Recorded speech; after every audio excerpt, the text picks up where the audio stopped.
रोहिल में आए हैं, तशरीफ किए भाई। असल में अख्तरी बेगम और रात का ये पहर बंदा गाफिल हो जाता है। काश आप लोगों जैसा ज़ौक हमारा भी होता। हमारी जनरेशन तो बस टिकटॉक और मीम्स को ही आर्ट कहती है। भाई हर जमाने का अपना एक आर्ट होता है। कहिए, आप सुनाइए, आपका कारोबार जिंदगी कैसा गुजर रहा है? सही चल रहा है चचान। मैंने सोचा थोड़ी देर आपके पास बैठूं, कोई बात करूं। एक्चुअली एक गुत्थी है जो नहीं सुलझ रही। कहिए, शायद मैं कोई आपकी मदद कर सकूं। आपको पता है, जो बात मैं आपसे कर सकता हूँ वो अम्मी जान और अब्बा जान से नहीं कर सकता। जी जानता हूं मैं ये बात। उस उतार चढ़ाव में रूही के आने के बाद बहुत तेजी आ गई है चचान। और मेरे लिए ये बात बहुत सरप्राइजिंग थी कि रमशा जैसी पढ़ी लिखी और रोशन ख्याल लड़की रूही से इनसिक्योर हो जाएगी। और चचान, सिंस मैं आपसे कोई बात छुपाता नहीं हूँ, तो इस सारी चीज में समरीन का भी बहुत हाथ है। मैं सुन रहा हूं, आगे बढ़िए। मेरा मतलब है इस बात में कि मेरे और रूही के दरमियान कुछ है। अब इतने तसलसल से ये बात की गई कि मुझे भी एक पॉइंट पे लगा कि शायद ऐसा कुछ हो जो मुझे ना पता हो। बट ट्रस्ट मी चचान, ऐसा कुछ भी नहीं। I mean it. बल्कि चचान, एक पॉइंट पे तो मैंने अपने आप को क्वेश्चन करना शुरू कर दिया। मैंने कहा शायद मैं बदल गया हूँ, मेरी फीलिंग्स बदल गई हूँ, लेकिन such a confusion है। I don't know what to say.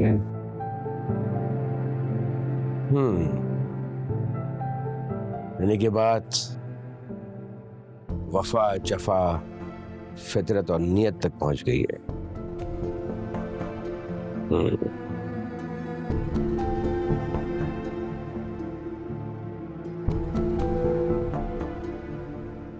तुम्हारा कहीं झुकाव है, ये तो फितरी अमल है ना। और ये तुम्हारा जुर्म है या गलती है, इसके बारे में तो मैं कुछ नहीं कह सकता, लेकिन ये तुम्हारा शऊरी अमल है, नहीं, ये बात नहीं हो सकती। यानी कि तुमने ये बात जानबूझ के नहीं की है। इतना तो मैं जानता हूं, तुम्हारी फितरत में ये नहीं है। तो लिहाजा तुम अपने आप को मुजरिम ठहराना छोड़ दो।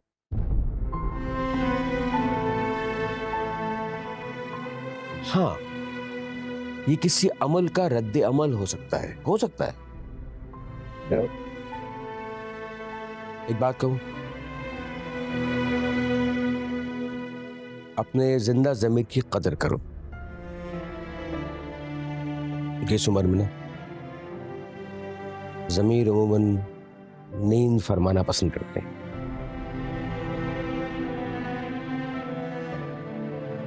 हालात के बहाव में बहने दो भाई, वक्त फैसला करेगा ना। वक्त है तुम्हारे पास, अभी तुम्हारी उम्र ही क्या है। और हमें अपने खानदानी ज़र्फ पे नाज है, क्योंकि तुमने हमेशा सुरखरू किया है।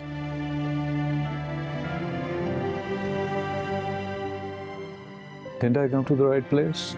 Yes, you did. हाथ मारो सी, ठीक है?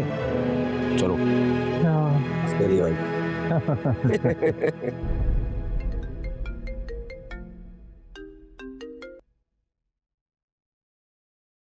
हेलो, कौन? चलें जी, आपकी आवाज़ तो सुनाई दी। जमशेद बोल रहा हूँ। बोलो। हाँ, आपने मेरा फ़ोन उठाना छोड़ दिया तो मजबूरन नए नंबर से कॉल करना पड़ी।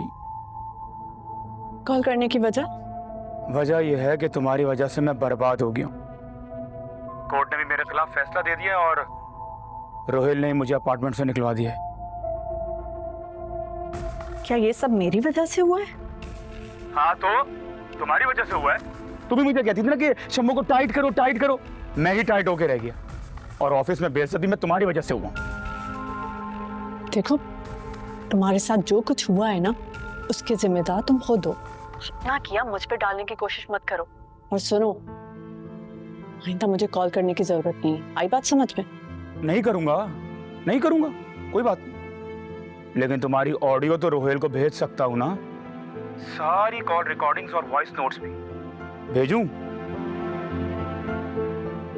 जिसको भेजना है भेजो, मुझे कॉल मत कर। वैसे आफरीन है भाई, आफरीन है तुम पर। मैं तो चलो बाहर का आदमी था, लेकिन तुम तो अपनी फैमिली को ही डस रही थी, और ऐसी बात तो सबको पता चलनी ही चाहिए, है ना? तुम चाहते क्या हो? अरे ज्यादा कुछ नहीं, तुम्हें मेरा मालूम है। मेरे सर पर अब छत रही नहीं तो फ्लैट लेने का सोच रहा हूँ। 20-25 लाख रुपए कम पड़ रहे हैं मेरे पास, और तुम्हारे लिए बड़ी रकम नहीं। मुझे ब्लैकमेल करोगे? अरे नहीं, क्या कह रही हो? हेल्प मांग रहा हूँ। जिस तरह मैंने तुम्हारी मदद की थी, मजबूर हूँ। तो फिर कब आऊं पैसे लेने?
अच्छा, ये ले जाके रूही बीबी को दे देना और उन्हें बता देना कि बेड पे सिर्फ यही रखी हुई।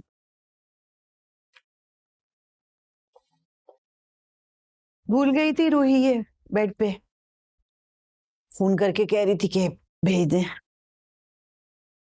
आपने फौरन उनकी ताबेदारी की।